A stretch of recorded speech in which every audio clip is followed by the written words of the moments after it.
Buenas noches, que Dios los bendiga. Bienvenidos a esta casa de Dios, Puerta del Cielo. Como todas las semanas, 2 veces por semana, estamos soltando la palabra de Dios, predicando. La palabra sigue, la palabra no se calla, la palabra de Dios nunca va a ser silenciada. El mensaje de hoy se llama Vivir para servir a Cristo. Tiene que ver, como todos estos días, con esta situación difícil, crítica que estamos viviendo y que no es un problema local, sino que es un problema de todo el mundo, una pandemia. Muchas veces nos preguntamos, o más precisamente el mundo se suele preguntar, ¿por qué Dios permite estas cosas? Y no es que Dios permita, no es que Dios sea el responsable. Dios nos habla de muchísimas maneras, Dios nos enseña a vivir de una manera distinta y los seres humanos desobedecemos. Y muchas veces es causa de nuestra desobediencia. Dios a veces permite cosas que nosotros mismos a veces provocamos, como a veces se dice en algunos medios, que esta es una crisis, una pandemia provocada. Otros dicen que es un error de laboratorio, dicen que es una combinación entre animales. Se dicen muchas cosas. Lo cierto es que la pandemia está. Y lo cierto es que Dios nos ha anunciado la llegada de esta pandemia. Permítanme leerles una profecía del año 1984, largada por el pastor David Wilkerson.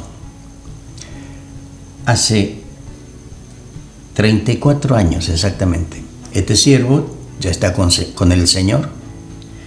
En su momento fue uno de los ministerios más fuertes de todo el mundo. Esto decía Dios a través de este siervo.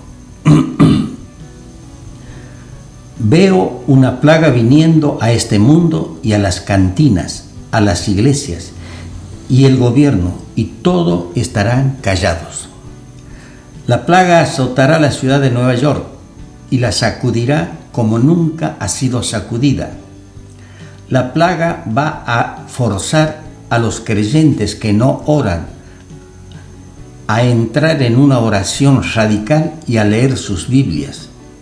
Y el arrepentimiento será el clamor del hombre de Dios en el púlpito. Y de todo esto va a surgir un tercer gran despertamiento que arropará a América y al mundo. Hace 34 años que fue lanzada esta profecía, que Dios ha hablado a través de este siervo. Pero ¿quién se acuerda o quién se ha acordado? Nadie. Lo curioso es que los hombres de Dios desde el púlpito llamarán a arrepentimientos. Los hombres de Dios son los predicadores, los pastores. Y si desde el púlpito llaman a arrepentimiento, o sea, primero le están hablando a la iglesia, llamando a arrepentimiento a la iglesia. Y por supuesto, también al mundo. Después dice que vendrá un gran despertamiento en América y después en el mundo. Esto es un avivamiento. Pero para que haya un avivamiento tiene que venir una intervención de Dios, del Espíritu Santo, tocando la mente y el corazón de las personas, tanto de los cristianos como de los mundanos. Y es eso lo que va a venir. Es eso lo que dice la profecía, es eso lo que dice la voz de Dios, que va a venir.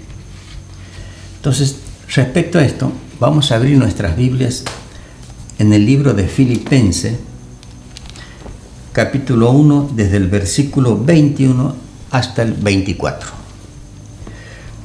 Dice la palabra de Dios, que la leemos en el nombre del Padre, del Hijo y del Espíritu Santo. Esto lo dice el apóstol Pablo. Porque para mí el vivir es Cristo, el morir es ganancia. Mas si el vivir en la carne resulta para mí en beneficio de la obra, no sé entonces qué escoger.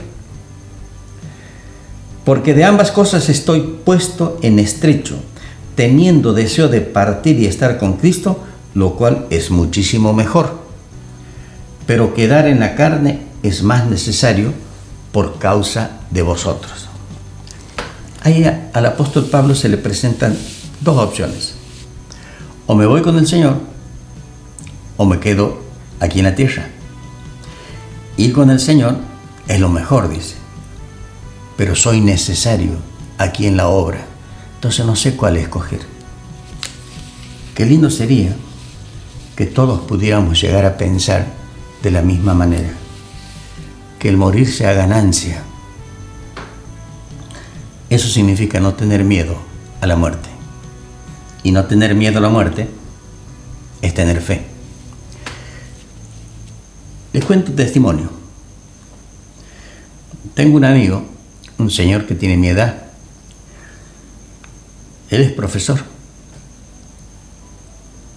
En una oportunidad, quizás hace 5 años atrás, más o menos, tengo 70, debo haber tenido unos 65.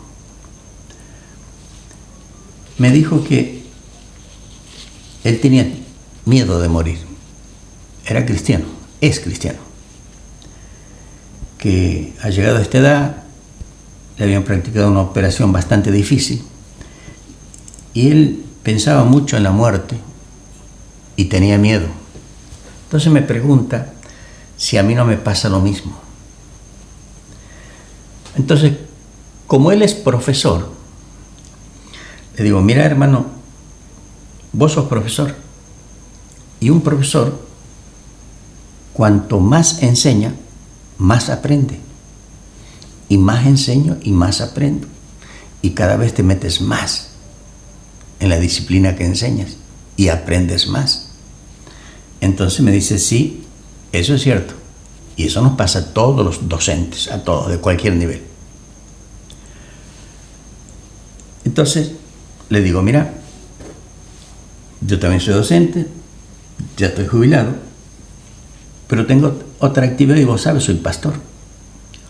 Y yo predico la palabra de Dios. Predico en la iglesia, predico en la gente, en mis amigos, predico en todos lados. Y cuando más predico, más aprendo de Dios. Y cuando más aprendo, más convencido estoy de que lo que Dios dice en su palabra es verdad. O sea, que cuando más me convenzo, más aumenta mi fe. Y cuando más fe tengo, menos miedo a la muerte. Porque estoy totalmente seguro que el día que me toque partir, voy a ir a la par del Señor, a la par de Jesús, a un lugar hermoso, donde no hay penas, no hay aflicción, no hay sufrimiento, no hay enfermedades, el cuerpo no envejece, todo es perfecto, todo es alegría, todo es belleza.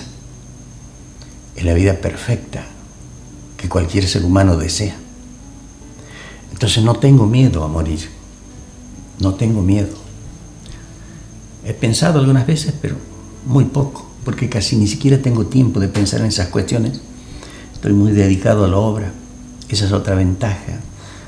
Te dedicas al Señor y estás todo el día con ese pensamiento y no tienes tiempo de pensar si vas a morir o no vas a morir. Sabes que algún día sí, pero no te asusta, no te asusta. Entonces el apóstol Pablo dijo eso: para mí morir es ganancia, porque él sabía a dónde iba, pero también decía, necesito quedarme aquí por vosotros, necesito quedarme aquí por la obra de Dios. Entonces estaba en esas dos opciones: o me voy con el Señor para tener esa hermosa vida, o me quedo aquí en la tierra para servir al Señor. Ambas cosas eran atractivas para él, ambas cosas. Entonces lo que nosotros tenemos que hacer es crecer espiritualmente, crecer en nuestra fe y nunca tenerle miedo a morir. Cuando alguien tiene miedo a morir es porque todavía no está totalmente seguro, todavía no está totalmente convertido, totalmente seguro de las palabras de Dios. Todavía tenemos dudas.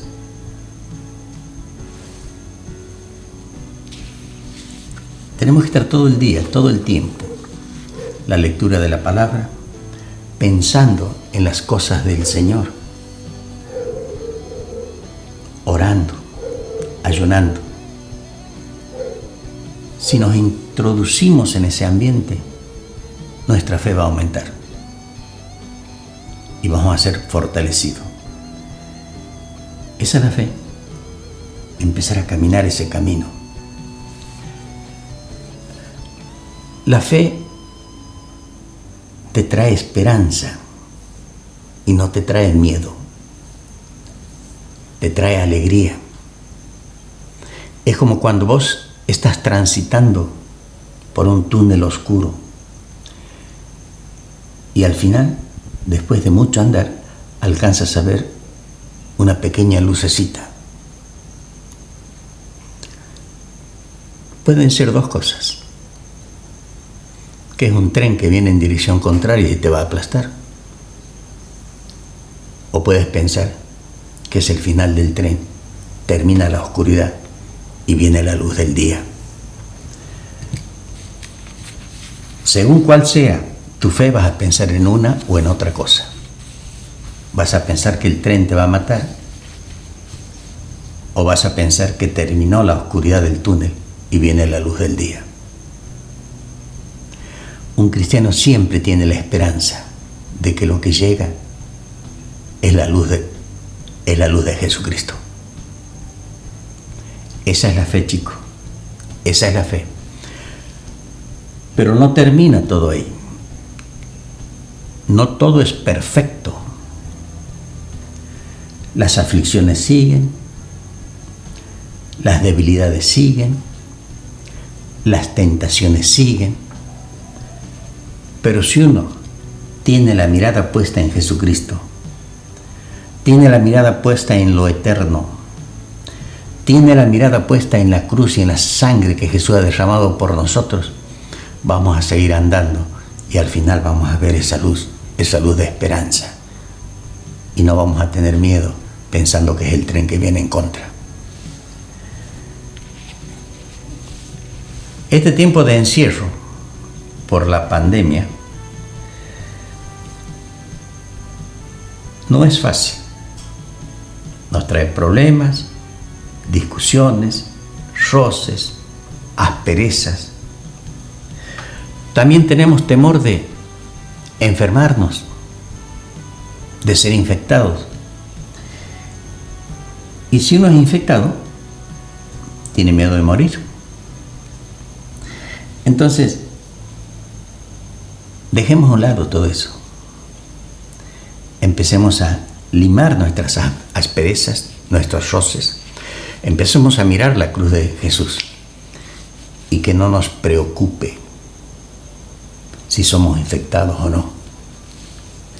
Pensemos siempre: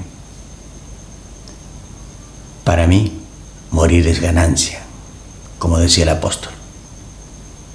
Entonces, todo eso nos va a fortalecer, y tenemos que orar y clamarle a Dios que Él cuide a su iglesia, que Él proteja a su iglesia. Y si el Señor cuida a su iglesia, que seguramente es así, todos nosotros que somos parte de esa iglesia vamos a estar bajo el cuidado de Dios. No hay razón para tener miedo, no hay razón para asustarse.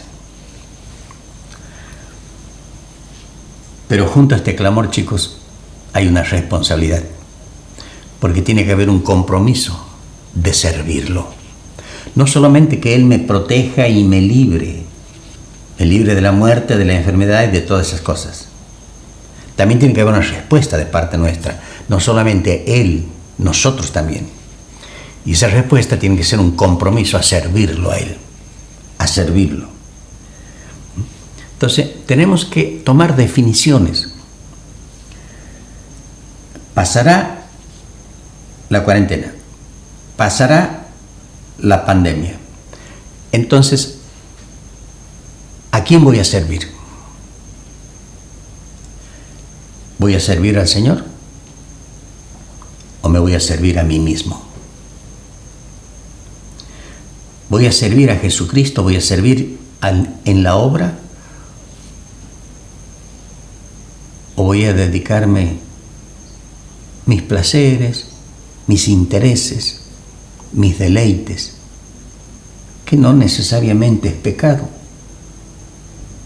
pero puedo dedicarme a mí, a mi carne, a mi naturaleza, y no servirlo al Señor, aunque me esté congregando?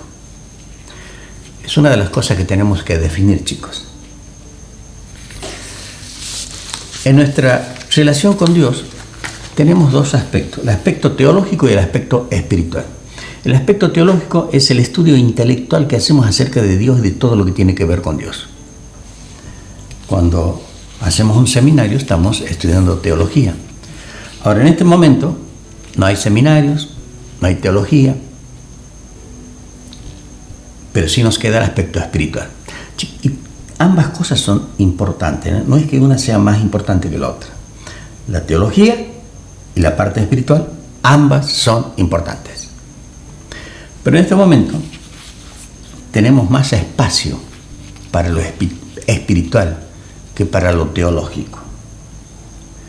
Entonces, aprovechemos ese tiempo, buscando a Dios, leer la palabra, orar, ayunar.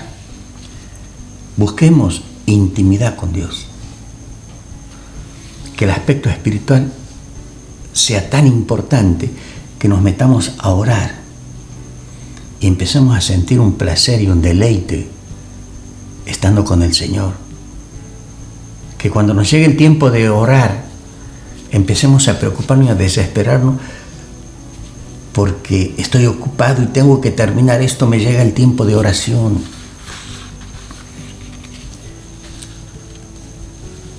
Empecemos a disfrutar de la intimidad con Dios. Que no haya aburrimiento, que no haya espacios vacíos, que la televisión no sea tan importante como agarrar y leer la Biblia. Que las cosas de Dios pasen a ocupar un primer plano, una primera necesidad, que sea nuestro mayor deleite.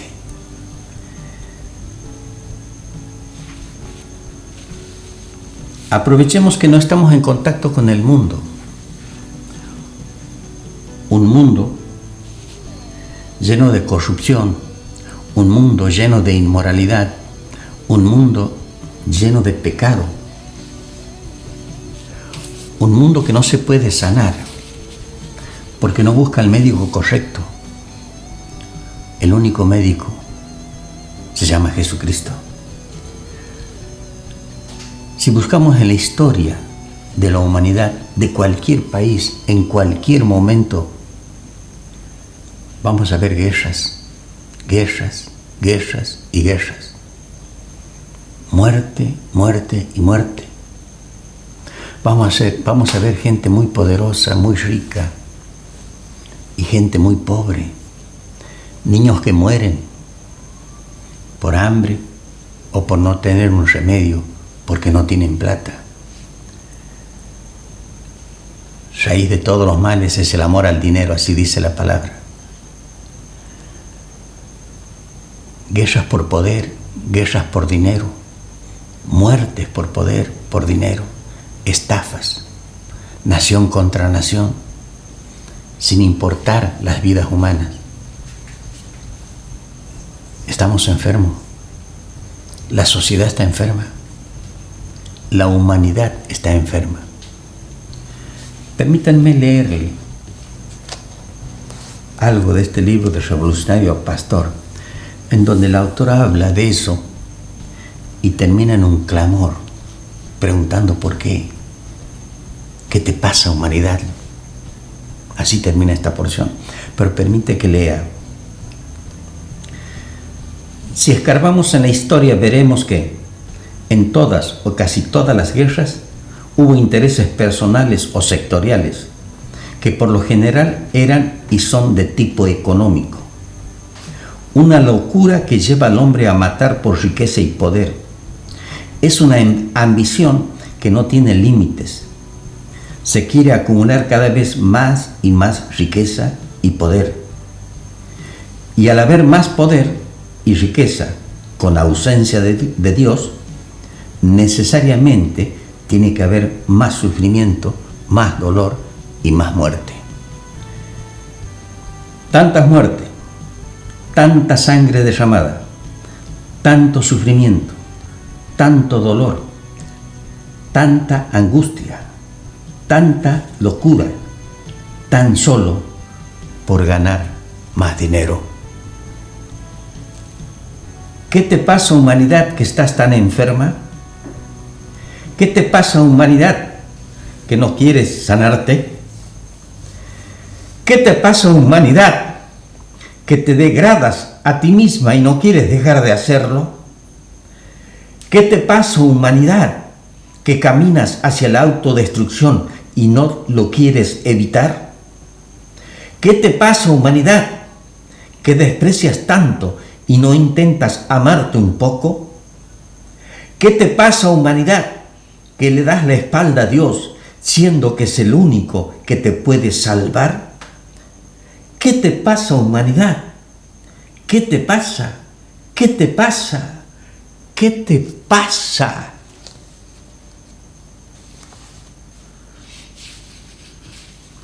Hay una humanidad enferma. Hay quienes dicen que esta pandemia ha sido provocada. Y sí, se han provocado tantas guerras. ¿Por qué no esto? No sé si es cierto. Pero las guerras han sido ciertas y han sido provocadas.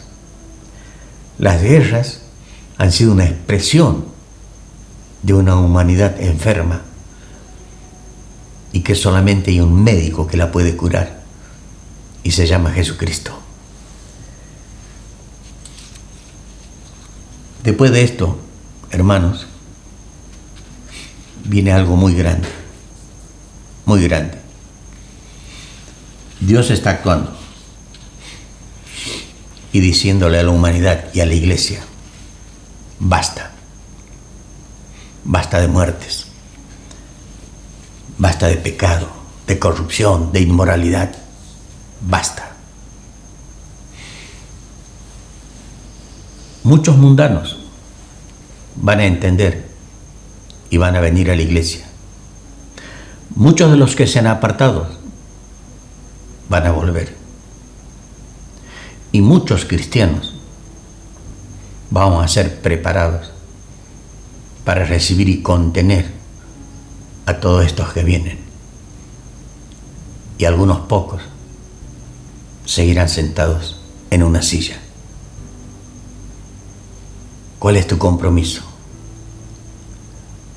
¿Seguir sentado o servirlo al Señor? Tenemos que elegir entre una y otra cosa. Vamos a orar. Padre, Señor, bendito Dios, en el nombre de Jesús, seguimos aquí en tu presencia. Te bendecimos, te alabamos, te damos toda la gloria y toda la honra. Reconocemos que tú eres el único Dios, no hay otro. Tú eres el omnipotente, el omnisciente, el soberano. Todo lo puedes, todo lo sabes. Y tienes autoridad sobre todo. Tienes tanto amor que has mandado a tu Hijo Jesús a morir en la cruz del Calvario para el perdón de nuestros pecados. Señor, sabemos que este es un tiempo difícil, un tiempo de crisis, pero también un tiempo de preparación. Ayúdanos, Señor, a cada uno de nosotros en nuestras respectivas casas, en nuestros respectivos hogares. Ayuda y protege a tu iglesia, Señor, para que después, cuando tú empieces a levantar una iglesia grande y poderosa, cuando tú empieces a añadir todas esas almas, cuando se venga el avivamiento, que estemos preparados para recibir esa gente. Pero prepáranos ahora, Señor, a resistir estos malos momentos. Si logramos hacerlo, vamos a estar en condiciones de servirte en tu obra, esa obra grande, esa obra del avivamiento. Señor, en el nombre de Jesús, y todo sea para tu gloria. Amén, amén y amén. Que Dios te bendiga, iglesia.